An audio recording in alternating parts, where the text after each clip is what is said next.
Avengers! Assemble. Hello everyone, and welcome back to Excelsior, the world's #1 Marvel's Avengers podcast. I'm your director, Christian Buckley, here for your May 1st, 2021 episode, joined, as always, by the Apex legend, Jack Martin. How you doing? Excelsior. I am doing fantastic. How are you doing? Doing good. Not a ton of Marvel Avengers stuff to go over this week. Of course, some tidbits and some potential future news. I've been in a Marvel mood lately, but Star Wars is coming up, and I am continuing my MCU timeline rewatch though. Ooh, And I did Thor: The Dark World last night. that's a fun one. Yeah, and it's weird because Iron Man 3 came out first, but timeline order Thor: The Dark World is first for some reason. Ooh, really? Yeah, maybe it's because they introduced Infinity Stones. I don't know. Yeah, that makes no sense. Yeah, right? Because Iron Man 3 is the first Phase 2 movie. Yeah, and it came out earlier that year. Thor: Dark World was later. Yeah, that seems unnecessary. Like I could see, like it's pretty standalone. It's setting up the Infinity Stone arc, like I said, with the ether and all that, but not terrible. I did actually rank it above Iron Man 2. So It's not a terrible movie, and a lot of people put it at the very bottom, but I think there's a very clear last place, and it's The Incredible Hulk. Like it's not even in question in my mind. I'm with you, and like I said, I know you don't love, but you like Iron Man 2, right? Yeah, Yeah, like maybe it's my Thor bias. it's fun. Yeah, it is fun, but maybe my Thor bias with the cast and all that. Darcy, love me some Darcy. I did end up ranking it above Iron Man 2 on this watch along, and I don't think Iron Man 2 is terrible. It's fine, but this is better. Interesting. Yeah, we were mentioning off air about doing a potential re-ranking and potential combined ranking of the MCU between you and me at some point. So that'd be a very interesting conversation to see what our original 2018 or 2019 lists were, and to see how we've sort of changed since then. So that's interesting. Yeah, so potentially look forward to that in the future, because there's a lot of interesting rankings we could do. You know, maybe come time for Loki or something like that. Maybe Black Widow, we'll have our stuff prepared. But, well, yeah, what about you? Any Marvel stuff lately?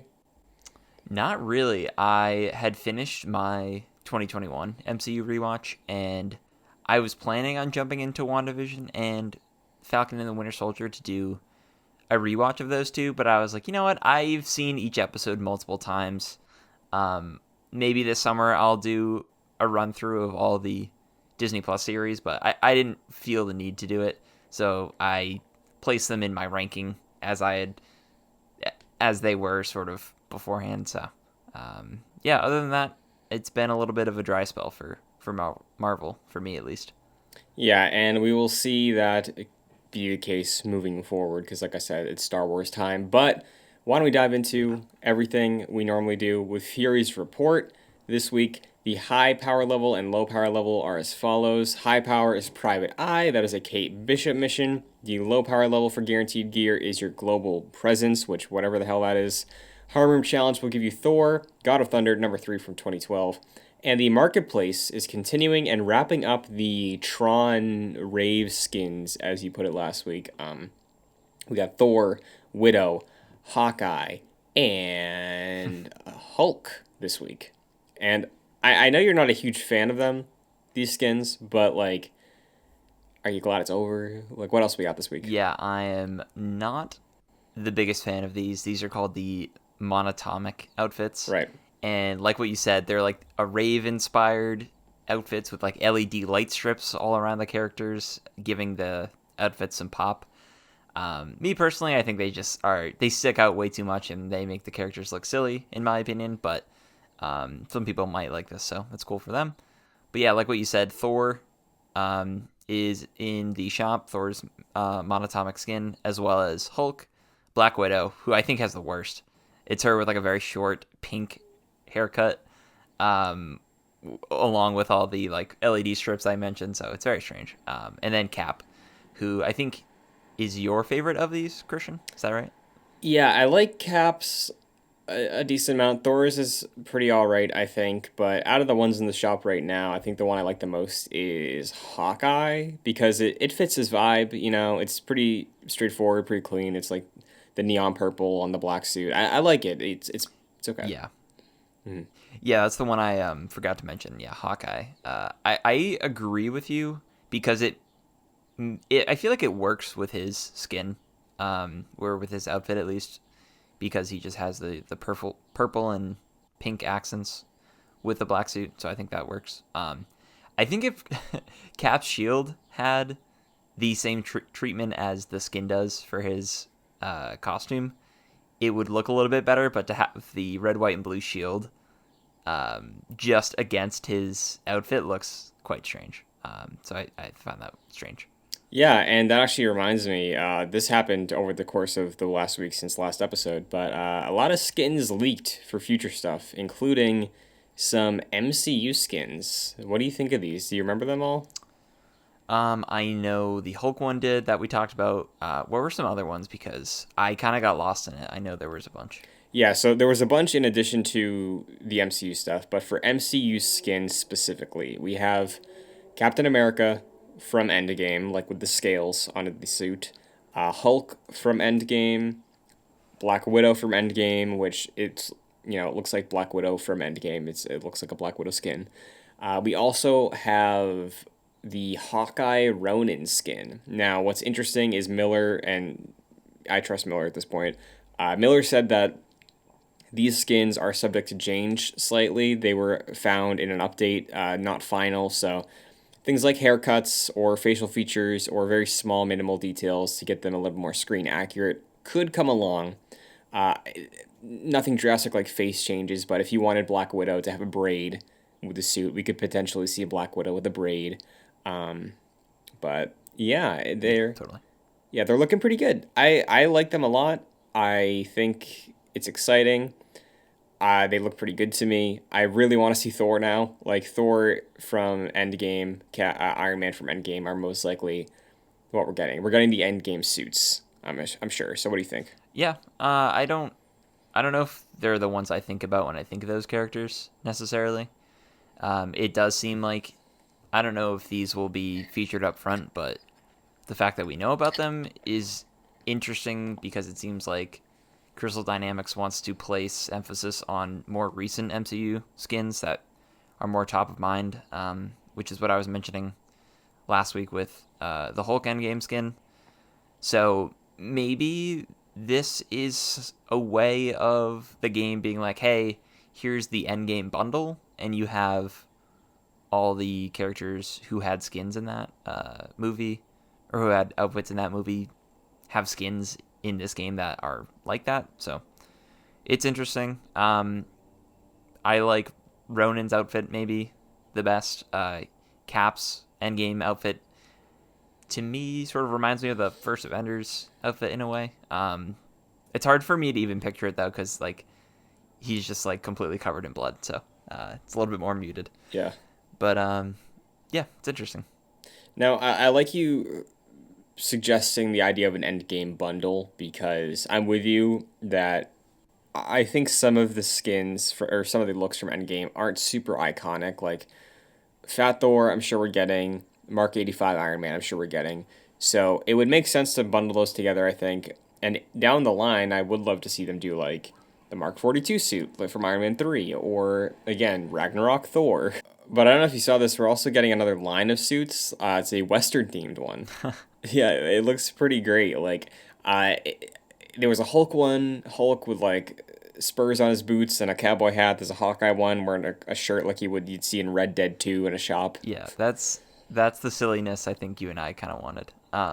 That's cool. I think I'd probably prefer that over the monatomic skin set. So that's cool that they can just sort of drop these silly stuff. Yeah, and I hope to see more of them. We did talk about these last week, so potentially that's the next skin set. Maybe it's one that comes this summer, but it's in the game now, hidden beneath it all, so looking forward to seeing more. Sure. Yeah. But why don't we go over the updates because we know Crystal Dynamics is shifting with the War Table blog to give a bit more of a focus on everything. First up, one of the notable things of 3, listed this week is that Crystal is close to giving updates on what post level 50 progression will be. Because as you know, in the game currently, your level 50 150 heroes, you're still getting XP. You're still growing levels technically behind the scenes because we know that you can trigger the 250 levels trophy by just playing a couple characters, right? And level 50 progression give you a reason to play the game, right? Beyond that, I've seen other games do systems like this to incentivize players to keep playing. So seasonal content comes to mind, like seasonal artifacts. Destiny does this, Diablo does this, and I think that would make sense, you know. And knowing that Crystal's trying to shift the future of the game, the moment to moment stuff for returning players, but I don't know how you feel about it. Like, do you think that seasonal progression is a thing that could help with a game, or do you think something more along the lines of level caps? I don't know. This is probably more in your wheelhouse because I think Destiny has a similar model. But Yeah. like what you mentioned, the game tracks your characters who are beyond level 50 because you do, like, in the back end of the game, you do rank up, technically speaking. And if you wanted to get the trophy for achieving 250 hero levels, I think you can technically do that with one character if you really wanted to, because the game records you leveling up. So I don't know what that would necessarily mean going forward. Like maybe you get some buffs like you do with comic books in a way, like per every amount of levels. I'm not sure. What do you think about this one? Yeah, so like I was saying before, and you're right, Destiny does have a system like this. What comes to mind is seasonal content because we'll get to this later, but with the Tachyon Anomalies, like I think you need a reason for returning players to return to the game and actually enjoy their time there. So what something like a Destiny does, and I'm pretty sure Diablo does this as well, like they'll give you an item at the beginning of a season that is just tied to that season, that story, whatever's going on. And as you play the game, you're leveling up the artifact to get a bonus of things like that. Along the same lines, you'll have seasonal weapon skins, ornaments, cosmetics, things of that nature that I think would benefit the game having that in there because it it makes sense for going for seasons. I think the game has like talked about character seasons at least, so like I don't know. I think seasonal content makes sense for post level 50 progression. I can't imagine it's just level cap stuff because it seems like they talk about that separately, but yeah. Yeah, they have the content seasons at least right now. Um, but I don't. To me, like what you're saying sounds more similar to like an Apex Legends season, which they're about to approach the untitled season 9. Well, titled Legacy, but without season 9 in front of it. And it's more like each season has a new battle pass, new ways of unlocking content and stuff like that. And for right now, at least with Marvel's Avengers, season 1 is more focused on content rather than gaining XP to acquire X, Y, and Z, which is seemingly what you're getting at and what this could potentially mean for the game, which is exciting. Yeah.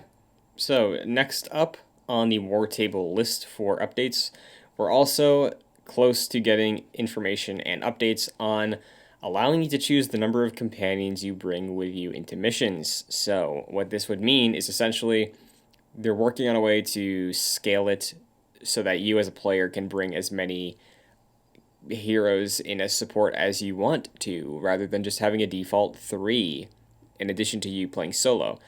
And lastly, they're making sure that Omega level threat bosses cannot be one hit by high power heroes. So once again, another obstacle in the way. It's funny that maybe the game's been pushing Omega level threats for so long that they know our high power heroes would just tank through most of the fights, which maybe that's prolonging the release of them even further, but I just think that's a little funny. Yeah, I mean, I think that's obviously a good thing. I don't think I've ever had one of those moments with my Iron Man, for example, where I roll up to a villain sector and I beat Abomination in like 2 hits.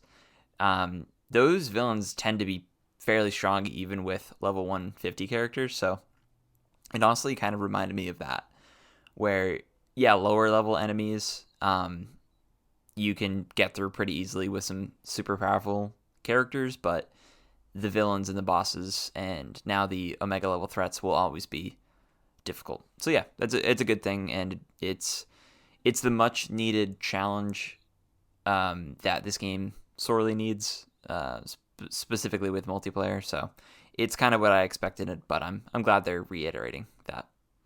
So, what I think is arguably the biggest piece of news was surprisingly not posted in the blog, but it was connected to us via Twitter.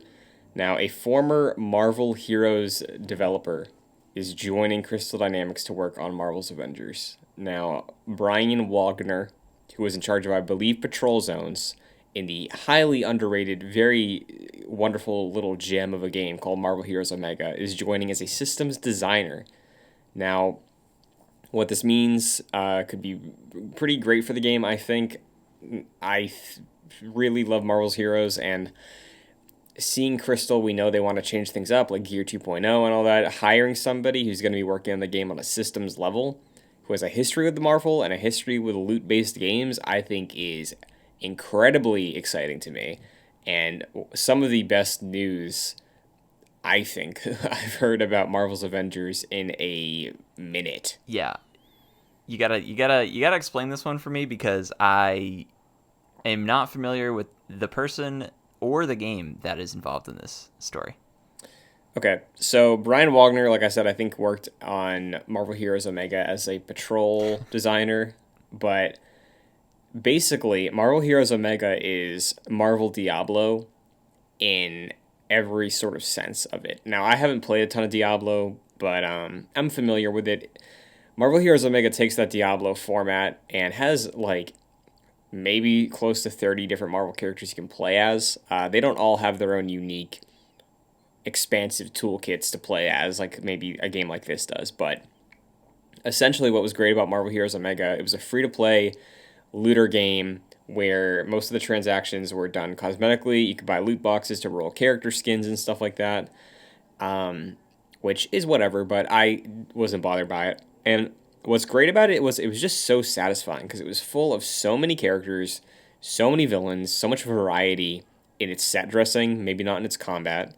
Um, but what I do really enjoy and what makes me hopeful is that it's a gear based game. Like Marvel Heroes Omega, you were going for gear. You were doing dungeons, solo, multiplayer, fighting bosses, villain layers.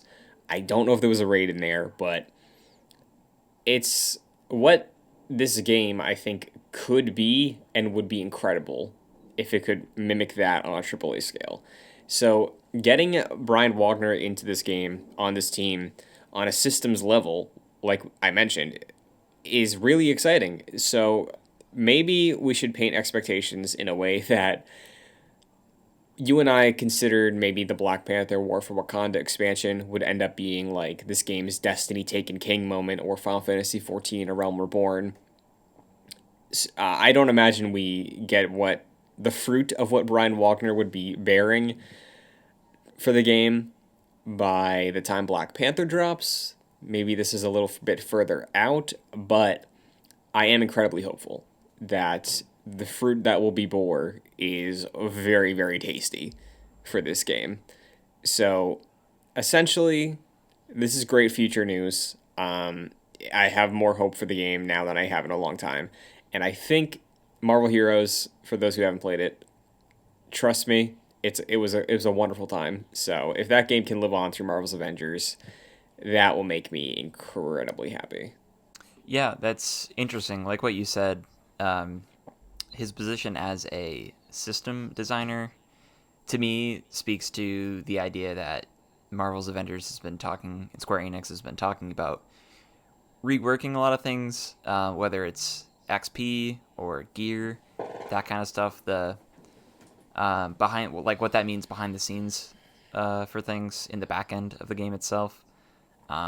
It seems like Brian Wagner joining Crystal specifically for Marvel's Avengers seems like that is what his role will entail, sort of changing up a game in a way. There's really not too much else I can say about that, but yeah, It's interesting because it does seem more like the position is focused on not content, but how the game itself works. And the fact that the game and the developers have been open about wanting to change some things definitely makes sense with this new edition. So that's interesting. For sure. Now, there's one last thing I want to do a little check in on you with for Marvel's Avengers this week Sure. because there's not much else to talk about for the game. But Tachyon Anomalies, last week you and we gave our impressions on it. We were a little mixed, to say the least. It's nice that they're incentivizing people to come back to the game, but I think it's not enough of a reason to come back. I don't feel like I'm missing out on anything. It's pretty basic. So, have you played any more Tachyon Anomalies since last recording? Because I sure have not. Nah, I didn't. Yeah, disappointed even with the very low expectations in mind. I was a bit surprised that wow, they didn't even meet my expectations of what I expected. Yeah, I think it's something that maybe in the future we should have different expectations on, or we'll just see how the Red Room thing goes. But anyway, meanwhile, while this has been going on, we also have some Marvel Studio stuff. Little updates. Chloe Zhao, who is going to be directing Eternals, recently just won Best Director at the Oscars. This skyrocketed my expectations for the movie. Because I think historically, whenever this movie came up, I was like, I have no interest in this movie whatsoever. I don't know the backstory of the characters. Not even the casting got me excited, it's a pretty beefy casting. But the fact that she won Best Director, I'm like, oh man, she's a brilliant filmmaker. And now she's going to be working on a MCU project that just so happens to be Eternals. She won for, was it Nomadland? I'm not sure. I didn't watch the Oscars this year. I didn't either. Whatever it was, yeah. I want to see what she had directed, just so I have more expectations on what to expect for Eternals.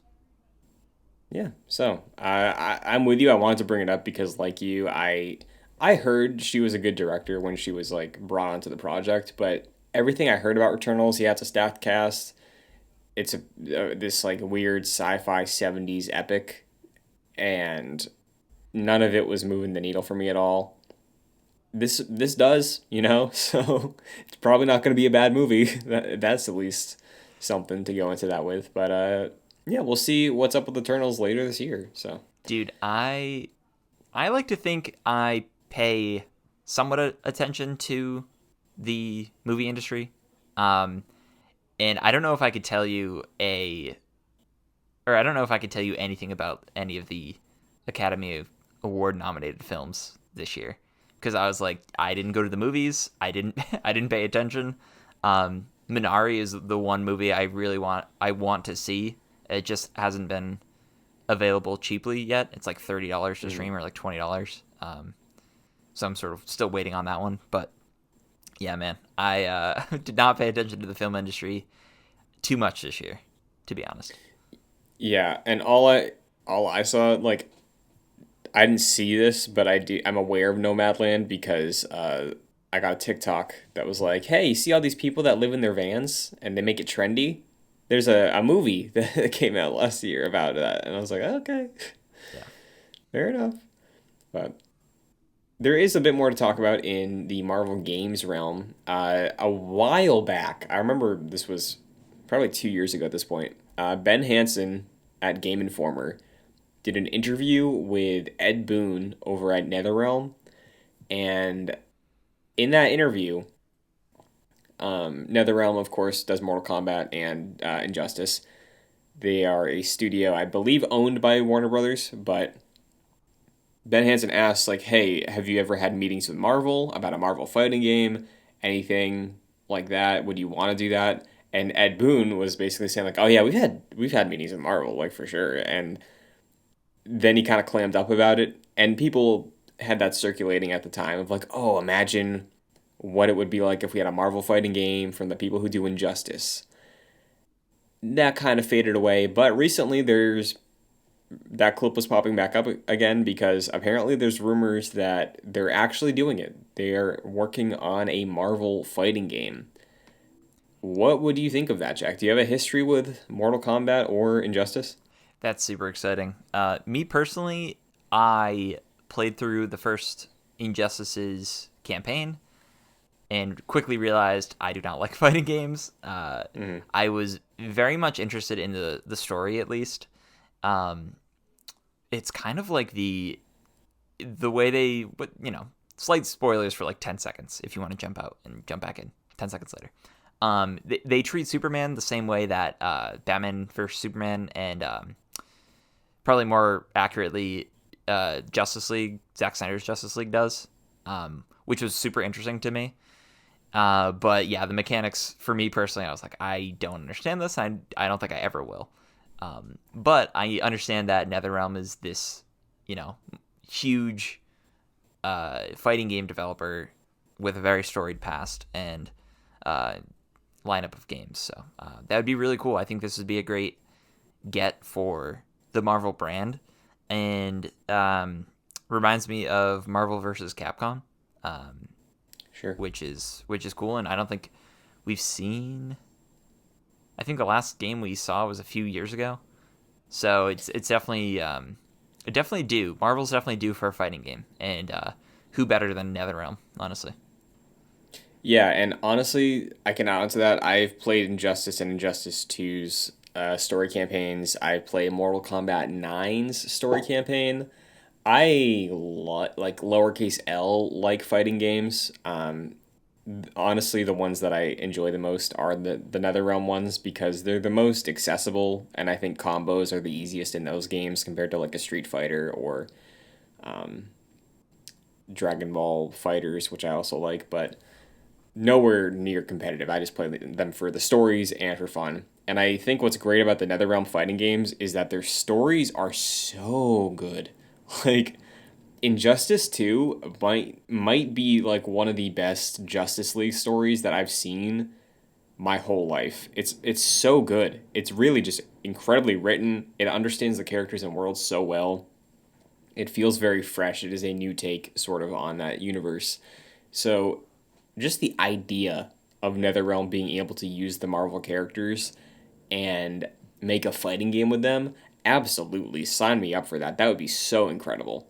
So I wonder also if there's maybe a specific storyline they would adapt or if they would be making an original one. Like the Injustice storyline is original and actually spawned a comic book series out of it Oh yeah, that's that's set right. in that game universe. That's So interesting. Yeah. Yeah, I think you nailed it. NetherRealm really is good at adding stories to fighting games, which, as far as I'm aware, traditionally fighting games don't have the best stories or no stories at all. Um, hmm so yeah, I was very impressed with Injustice in terms of its story.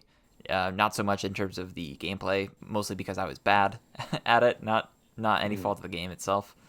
Um, but yeah, this I think this would be really cool. It definitely fills the niche that I think right now for Marvel fighting fans hasn't been filled in quite some time, as far as I'm yeah. aware. And yeah, I think this would be a great get for the brand. Yeah, and I'd never played it, but I know Marvel vs. Capcom Infinite, which was the last one on the PS4, was kind of a garbage fire. Mm. So like I wouldn't be surprised if, Capcom has been killing it. I think that was the only thing in the second half of the PS4 generation. That was the only Capcom game that shipped that was not at least really good. But because of that and how Marvel works, I wouldn't be surprised if for their next Marvel fighting game they decided to look elsewhere. And NetherRealm, especially on a story side, and I think when you do Marvel, you want story. NetherRealm is top dog, best in the biz. So Totally, it's a good fit. I think it's a really good fit. definitely. Um, and interesting, they have a history with DC and they're moving to Marvel, right? Apparently, there was some study that now Marvel's more popular than DC. Yeah, that Surprise. yeah that does not surprise me in the slightest. Like what we've said before, like the MCU is essentially Marvel Prime at this point. Yeah. So yeah, it just the most eyes are on the MCU in terms of Marvel as a brand as a whole. And DC just doesn't have the same thing with its own movie universe, unfortunately. I think a lot of the attention towards DC in general in its history have been directed towards Batman and Superman. And then after that, there's like a steep drop off, I think, with the other characters of the Justice League and then ancillary characters in Teen Titans, etc. But yeah, I think the MCU has clearly skyrocketed Marvel to a place it wasn't before. And yeah, this isn't super surprising, but it's interesting to see. Yeah, there were a couple. I forget what study it was. I read a recap on. I think it might have been like Game Rant, maybe. But there were a couple interesting tidbits that Spider-Man is the most Googled superhero in the world at this point. Mm. Followed closely by Wonder Woman, That's interesting. which kind of surprised me. Yeah. So you'd imagine, based on at least conversations that people have, that like Superman or Batman would be DC's most, you know, globally recognizable. And maybe there is a difference between most Googled and most recognizable or something like that. But on a global interest, Spider-Man then Wonder Woman, that was slightly surprising because the top two I feel like have always been Batman, Superman, then like Hulk or Spider-Man or someone. Yeah, absolutely. That it's really good to see. But yeah, that's so surprising. Yeah, I would have been with you. Batman and Spider-Man. It tend to be the ones in conversation. for sure. And the most Googled villain in comic books, besting the Joker, Jack, was Thanos. That's wild. That you put it in perspective, of Thanos being more searched than the Joker is really interesting. I guess it makes sense though because we really haven't, aside from the Joaquin Phoenix film, we really haven't had a lot of Joker content recently, except for what's his name in the Justice Jared League. Leto. Yeah, Jared Leto's the Joker, which was noticeably better than his other performance as the Joker, but still questionable. Mm-hmm. We haven't had like the big any big accessible Joker content recently, but Thanos has been the Titan as he is in the comics and the movie, so pretty cool.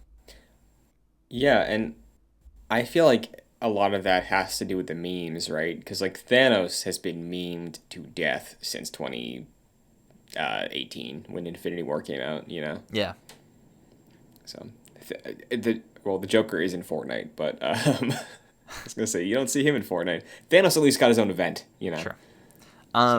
Something I want to bring up that I've seen circulating around recently. I know like a lot of there's been like a lot of hey, Captain America Winter Soldier released X amount of years ago and stuff like that. There's been some people sharing these newspaper clippings of people talking about Marvel outlining its like slew of superhero projects before Iron Man. Mm-hmm. And it was basically how Jon Favreau is like coming in to direct Iron Man, and I thought that was super interesting because obviously we're looking back at it now after this huge blockbuster franchise, and it was more of like a quaint piece of being like, oh yeah, there's gonna be some superhero stuff coming pretty soon. I just thought that was really interesting. Yeah, and this week was the anniversaries of Endgame and Infinity War releasing, so lots of memories as well seeing popped up. My Snapchat memories of the day that I saw both Infinity War and Endgame were popping up. Hell yeah. And hearing you say that about the anniversary also made me realize that I vividly remember seeing Captain America: The First Avengers in theaters. Like I can visualize it. It's that much of a memory. That is 10 years old this year. I know. Isn't that wild? Yeah, that's so strange. Oh, Now that I'm thinking about it, I think the only movie from Phase 1 I saw in theaters was Avengers.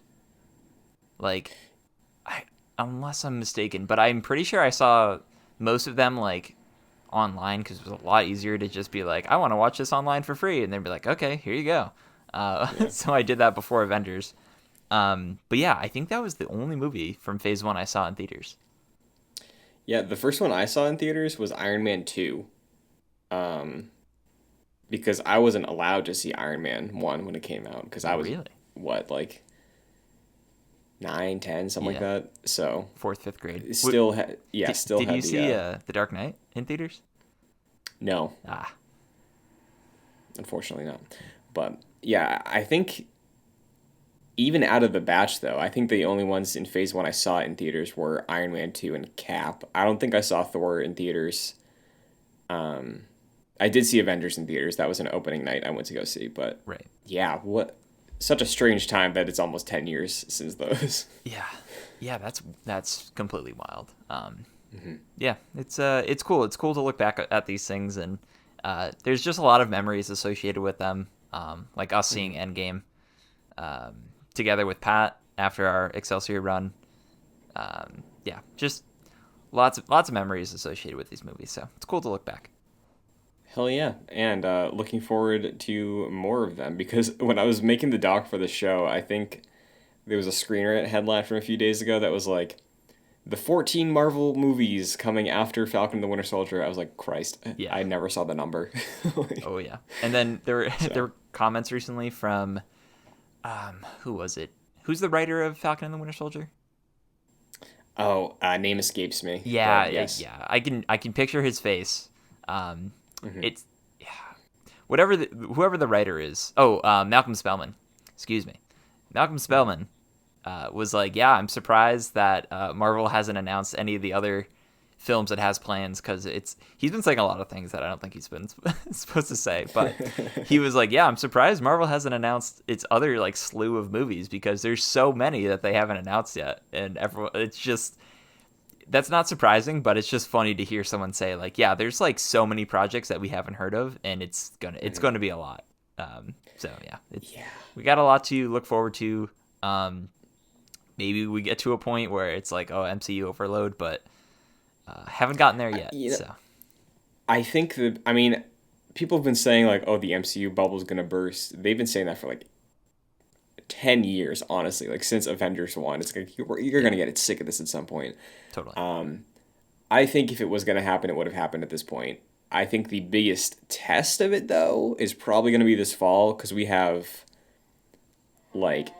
Hawkeye, Ms. Marvel, Shang-Chi, Eternals, and Spider-Man in the span of like 4 months. That's a lot. Yeah. So Um, yeah. I do think balancing a lot of these projects as TV show helps. TV shows help because it's like a week by week thing, and you're sort of getting it in chunks, and then you have some breathing room at some points, like a week or two, and then you move on to the next project. And honestly, I think you and I agree on this, and a lot of people do. I like having the weekly repetition of waking up every Friday and watching the new thing, and I don't mind. I honestly prefer like having something to look forward to rather than we have from now until June 11th to get Loki. That feels so long, and I know. we had a whole year of no MCU stuff, and the fact that we have been treated to with Mandalorian and now with WandaVision and Falcon and the Winter Soldier, the sort of weekly format being extended for 9+ weeks, depending. Um, Mhm. it's or 8+ weeks maybe. It feels that much more empty without having that. So Yeah, agreed. And this was a conversation I had with Mike on Jedi Knights this week about, the weekly TV schedule. Because I am with you, and Mike was repeating the same sentiment of like, really enjoy this. It's very ritualistic. It reminds me, at least, of back in high school with like, at its prime, Walking Dead or Breaking Bad, oh every yeah, week. And we were talking a lot about how we would like to see maybe something like the Kenobi show be treated as like worldwide premiere at like Sunday evening. So like you can't get it spoiled. It's everybody's viewing at the same time. You can live tweet it without worrying about spoiling people. And I personally think that's something that we see Disney Plus experiment. I'd like to see them do that at some point, and I think a Kenobi show would warrant that. On the Marvel side, though, I think that's something they should maybe try that with. We all loved the mystery of WandaVision. I think there's going to be even a larger mystery and room for twists and spoilers for Secret Invasion. Mm. So, like, getting that week to week thing, I would love to see them be like, hey, yeah, it's prime time. You gotta wait. It's gonna be like the whole world stops for this. You know, you get Samuel L. Jackson, you get all these reveals going. I'd love to see them experiment with that because the week to week format I think works. Some people don't like it, but there'd be more of a community aspect behind it that way. You know, maybe not for everything. Like Loki, I don't think needs that, but maybe. Yeah. Yeah, I was listening to that episode of Jedi Knights recently, and you guys made some good points. I do miss that. For me, it was Game of Thrones every Sunday, and watching that, having my brain exploded most of the time, and then going into school on Monday and talking to my friends about that was great. And I do miss that. I know it is in some ways very similar, and in a lot of ways very different to what we have now. Um, I haven't seen the newest Invincible episode, which I think like goes live every Thursday instead of Fridays. Um, Mm-hmm. and like spoilers abound on Twitter already, and it's kind of sad that we don't have that moment where everyone can just sit down, like what you were mentioning, at the same exact time and take like 30 minutes to an hour out of their day to sort of focus on this, and something to look forward to rather than being like, oh, maybe I could watch it in the morning, and maybe if you're busy, it's like, oh, I have to wait till night to watch it. It would be cool to have a meshing of the old school of, hey, this is going to premiere at X date, and if you can't watch it, you can still obviously watch it on Disney Plus at your own leisure. Yeah, So yeah, that'd be cool. definitely. One last thing I want to throw out there. There was a new look MCU wise for Hawkeye, Jeremy Renner's Hawkeye. The show wrapped shooting recently, and there's an image of his new suit, and surprise, it looks like a suit from Marvel's Avengers. So, Yeah, it looks very similar to the, unless I'm mistaken, it looks pretty similar to the Matt Fraction Hawkeye run, at least with the arrows, or like the arrow bit in front of his, or on his chest at least. And I know the logo for that show is very much influenced from the Matt Fraction run, so I'm really glad to see that they're doubling down on that and really using that series as a motivator and driving factor behind the show. Because I've read a decent amount of it and it was really enjoyable, and it's some of the best Hawkeye stuff I've ever read. In fact, it's some of the only, but it was really good. It's some yeah. good Hawkeye content, and I'm glad that that is the basis for this show. That has me hopeful. Yeah, because I forget if we're on the same page as this. I know a lot of the internet is this way as well, but like I don't really love MCU Hawkeye. He's like kind of whatever for me. And especially in comparison to the Matt Fraction comic book Hawkeye, like pales in comparison. But seeing all the iconography being used makes me hopeful that they will take notes and translate that version of the character to MCU Hawkeye. And you know the suit finally, like you detailed it, it looks like a Hawkeye suit that's not just a vest or like a tactical suit, you know. Yeah. So I totally agree with you about the MCU Hawkeye's portrayals sort of just being kind of boring. I really didn't care about him too much until Endgame.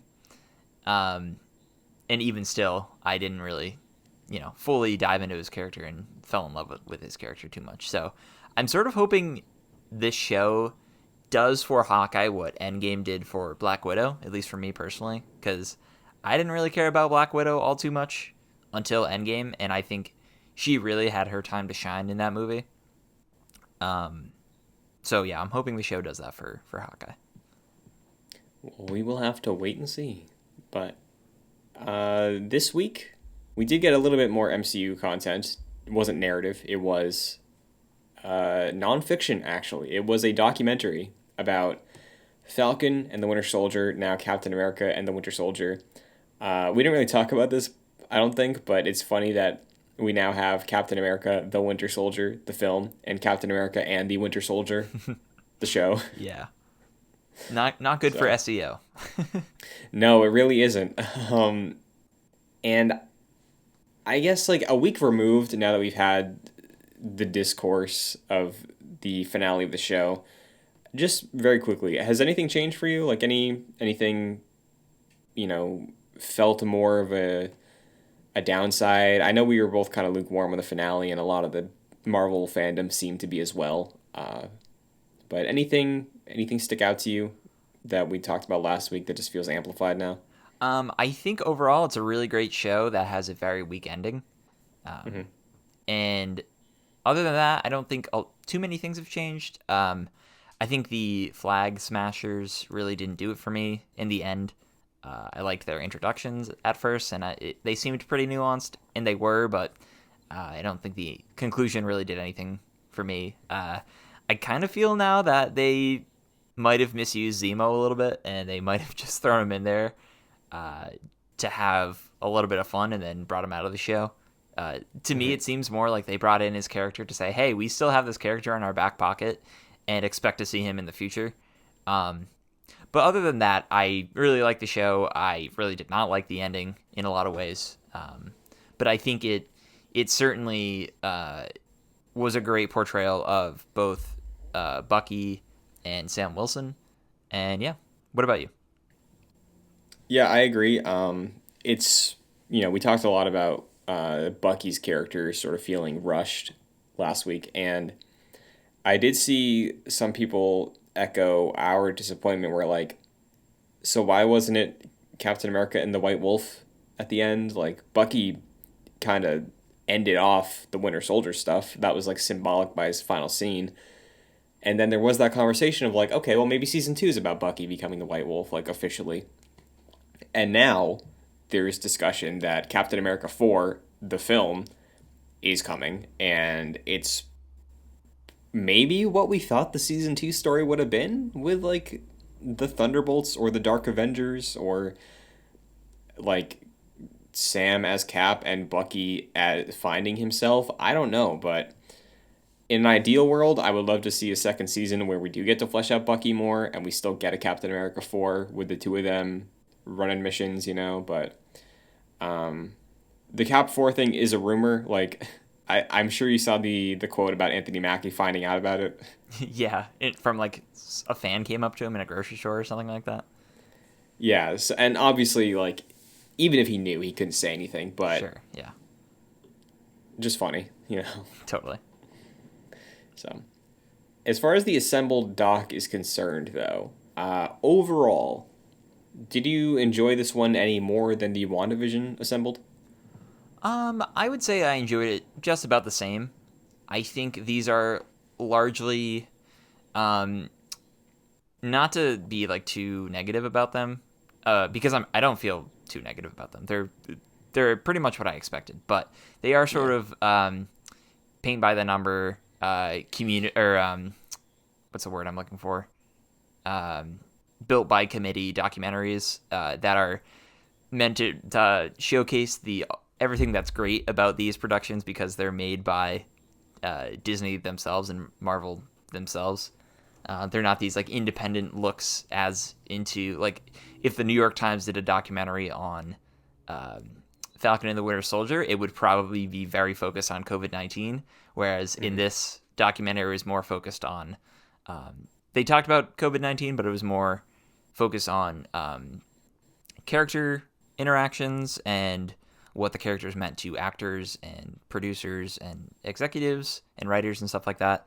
But still, I think it was a good look into the show and making of the show, and I enjoyed it. I particularly really liked all the CG elements and them talking about how they incorporated CGI into the show, and I was very surprised in a lot of instances on how they managed to do that. So for me, it was more about what was the production like and what was the post production like, and yeah, it was interesting. What about you? Yeah, I'm right there with you because I think WandaVision in a similar boat was like my main thing as someone who's just interested in the production was seeing how they like built the sets, how they did the live audience thing, what they did for black and white, all that stuff I thought was really interesting. But I wouldn't say that that was like the juicy true story documentary sort of thing of like dealing with all these problems and the new shooting format for COVID restrictions, like you mentioned. And I think it's pretty much the same thing here, where it seemed like they were addressing COVID a bit more directly than the WandaVision documentary was, because I don't even think they mentioned it at all. Like there might have been a couple people wearing a mask or something. But here, pretty in the first like 10, 15 minutes, though, there's an interview with Anthony Mackie talking about making the show in 2020, the state of America, alluding to the Black Lives Matter protests last summer and that were caused by, the death of George Floyd. And also, he name drops COVID. He's talking about what it's like struggling as a black man in the year 2020 with all those things going on.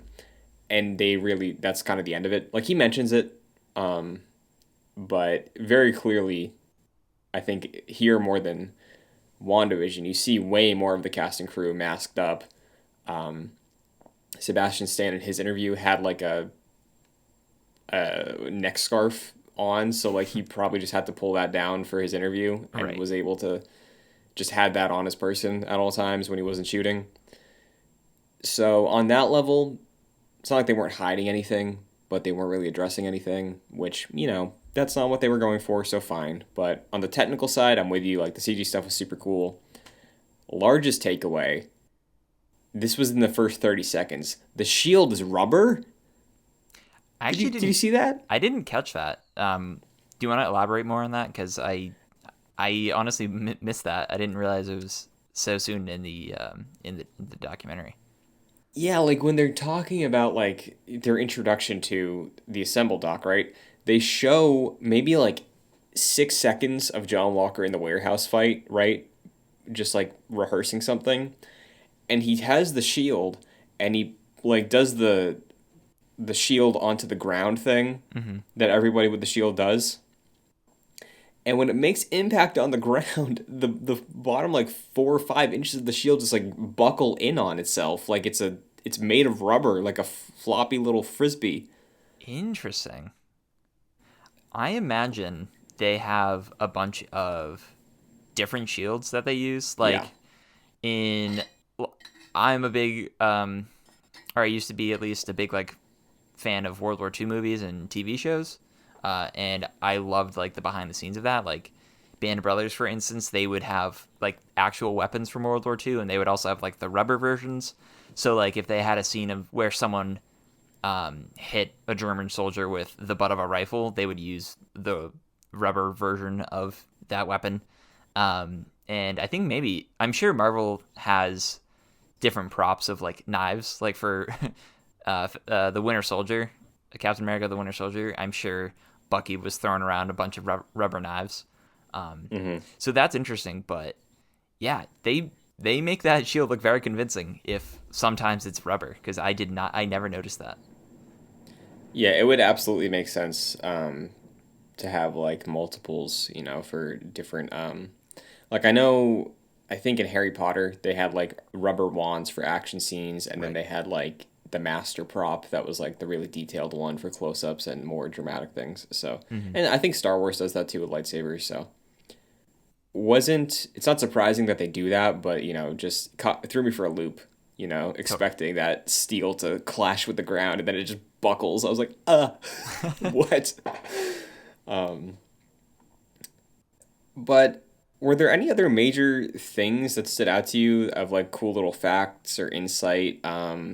I liked hearing about Wyatt Russell's casting and sort of his look on the character of John Walker. Same thing with Julia Louis Dreyfus, talking a little bit about her character as well. But any actor specific quotes that stood out to you the most? I don't know if any actor specific quotes stood out to me. I did really appreciate seeing Julia Louis Dreyfus and her just being like, yeah, honestly, they had me on the name alone. Mm-hmm. Reading off her character's super long name, she's like, yeah, that got me. And to see a woman in a position of power, she was like, it's about time in the MCU or something like that, essentially. So that was cool to see. Yeah. But I think in terms of like new pieces of information that at least I didn't know, filming in Atlanta makes sense because a lot of film projects outside of the MCU even are filmed in Georgia. I don't know if that's a budgetary thing. I don't know if it's super cheap to film there, but that tends to be the location. So that made sense. But one of the producers was like, yeah, we were fully intending on filming in Puerto Rico for a lot of the production. And there was an earthquake in Puerto Rico. And then after the first earthquake, they were still planning on going there. They thought it'd be safe. And then right before they were going to, there was the second earthquake. So they just quickly moved to Prague, which they were originally planning to anyways. And then while they were in Prague is when COVID-19 like fully hit globally. And there were all the shutdowns and people having to return.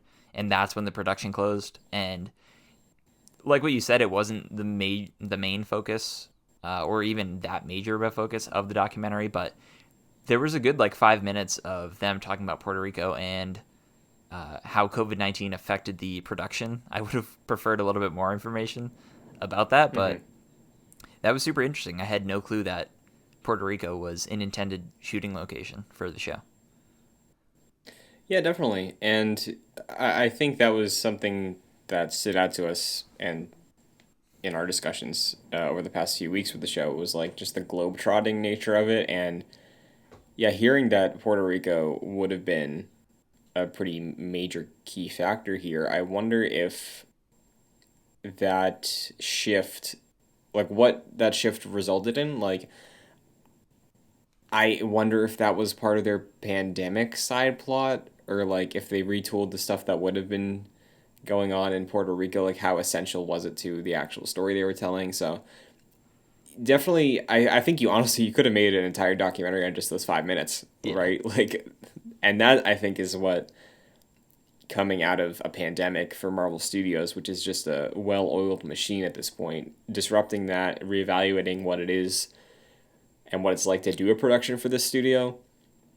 Would really love to see maybe just like a couple years from now a third party documentary that can talk about it, right? Like would love that, even if it's self produced, just like there's enough time of a separation that things are maybe back to normal and they're okay talking about it. But for sure, I'm curious to see how future productions are impacted by this. I don't know if Loki stopped production, so I don't think they'd probably even reference that at all. But like we've reiterated before, I'll say it again. I really hope we get assembled docs for the movies because man, I need to hear about Black Widow. Oh yeah, you would expect to hear all that information in that documentary. Like you would need to. And I felt the sense of that Marvel Studios was like, all right, we don't really want to talk about it in the documentary, but how could we produce this documentary without talking about COVID-19? And that's the sort of sense I got about it. Where like, all right, it's a thing, it's a note on our checklist, and we have to check it off. We're not going to spend too much time about it because I feel like they more so wanted to focus on the achievements of the show and producing the show because that's what these documentaries are supposed to do, rather than talking about the outside influences of what was happening in the world. They do address on a lot of things, and like what you said, all the Black Lives Matter protests. Anthony Mackie directly addresses and COVID-19, but these are compared to the producers' comments and the writers' comments and the actors' comments about the characters themselves. Those things were very much briefly touched upon compared to the motivations of the characters, which I would have preferred a reversal. And honestly, I would have loved Malcolm Spellman to be like, all right, this was the original story, and this is how it was massively derailed because of an actual pandemic.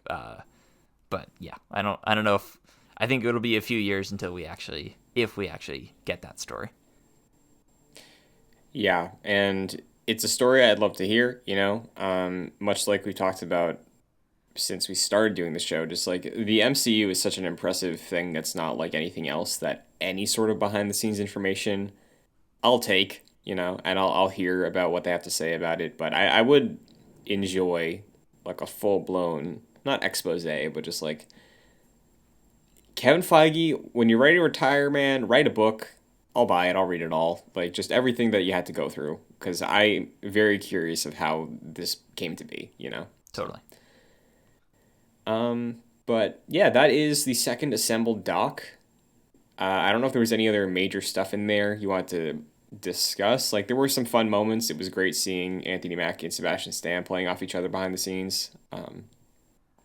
But it's definitely painted my expectations, I think, for all the other ones moving forward. If there is a Black Widow one, I'm prepared for it to really just be like, Scarlet deserved this for so long, and it's great that we got to do it.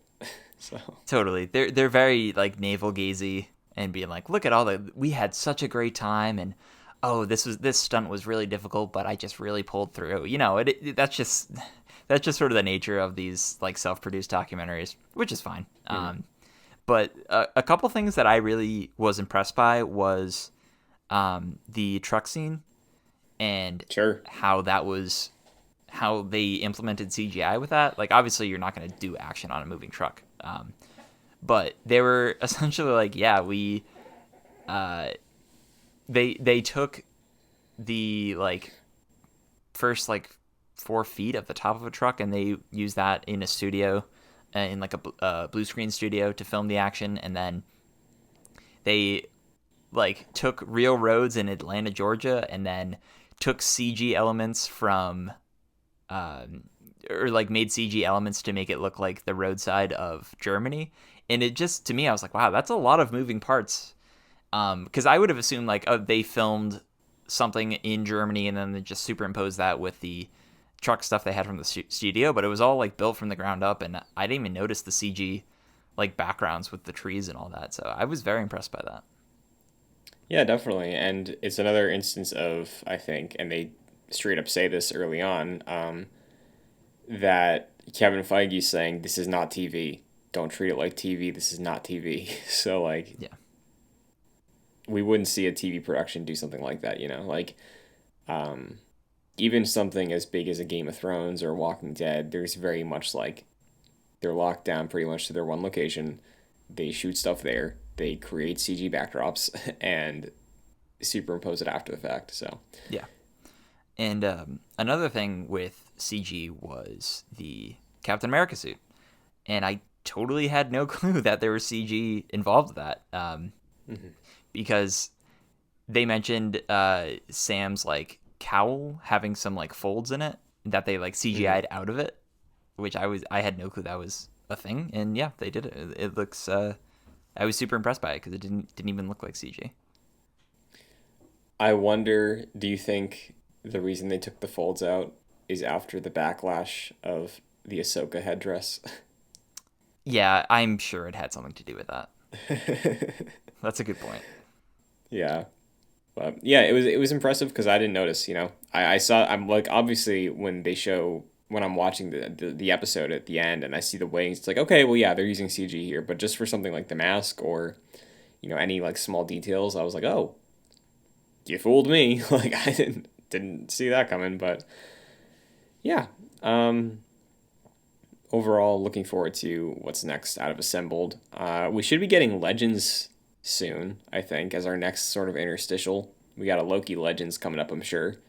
But yeah, we are entering our Marvel break. Star Wars is getting its chance to come back for a little bit with Bad Batch, but Marvel's on pause. So, in the meantime, we'll be here talking about Marvel's Avengers, as well as maybe a few fun little topics between now and Loki. Maybe a little MCU re-ranking. But Jack, until then, where can the agents of Excelsior find you? Sure, you can follow me on social media at FascinatedJack, and you can also follow the Long Play Club about Metal Gear Solid 4 on youtube.com/joyclicks. What about you, Christian?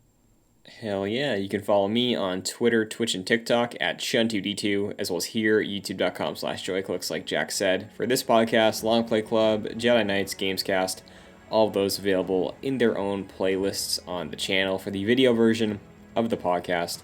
If you would like the audio version, though, for this show, you can check it out on Apple Podcasts, Spotify, your service of choice, under Excelsior, a Marvel's Avengers podcast. If you enjoyed the show, though, be sure to give it a good star rating. It takes a quick second. If you want to leave a review, that'd be helpful as well. If you want to get involved further, patreon.com/joyclicks at the $1 and $5 tiers. $5 tier gets you producer credit on this show and all of our shows, like Chris Akas and Aaron Easton, so thank you very much. And that is it for Marvel. Maybe next week we get some MCU skins, maybe some fun more Avengers stuff, but we'll have to wait and see. So until then, Excelsior. Excelsior.